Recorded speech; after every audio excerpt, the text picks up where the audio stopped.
We're going to briefly talk about how to name oxoacids again. Really, this is going to come down to whether or not you memorize your polyatomic anions, because being able to recognize a polyatomic anion is key to knowing which type of rules to apply when naming the acid that results.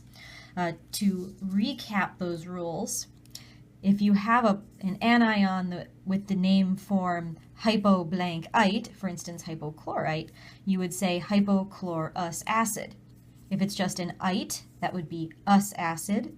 If it's ate, that would be ic acid. And if it's a perblankate, as in perchloric, or perchlorate, then you get perblankic acid or perchloric acid. And again, you just need to memorize those polyatomic anions so you can recognize them when you see them. Let's look through a couple examples. To start off with, we've got HBrO4. If we strip away the acidic hydrogen, we get BrO4 minus. This is the perbromate anion, similar to the perchlorate anion. Since it is a perblankate, we apply the perblankic acid rule. This would be perbromic acid, because you got the per, then you got the brome, and then the ate. Another example, HClO4. We pull the acidic proton off of that, we get ClO minus. This is the hypochlorite ion. Since it is hypochlorite, we apply the hypoblank-us acid rule. And the root that we're going to use is the chlor.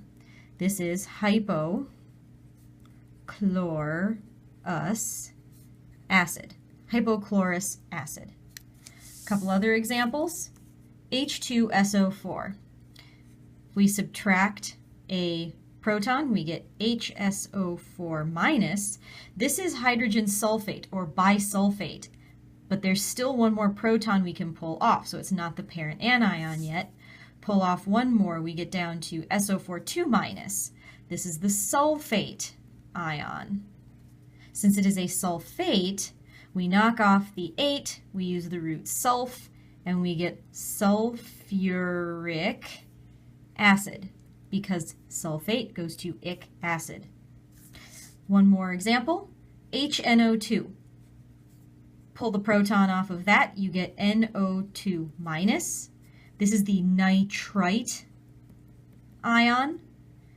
Nitrite goes to us with the nitrogen root. This is nitrous acid. And lastly, because it's a little bit of an outlying case, we have C2H3O2. If we pull the acidic proton, which is this one, off, we get C2H3O2 minus. This is the acetate ion. Since it is an ate, we go to ic acid and we get acetic acid, or the acid in your vinegar at home. So there we go. Naming oxoacids is totally dependent on memorizing and recognizing your polyatomic anions, and then just knowing some simple rules.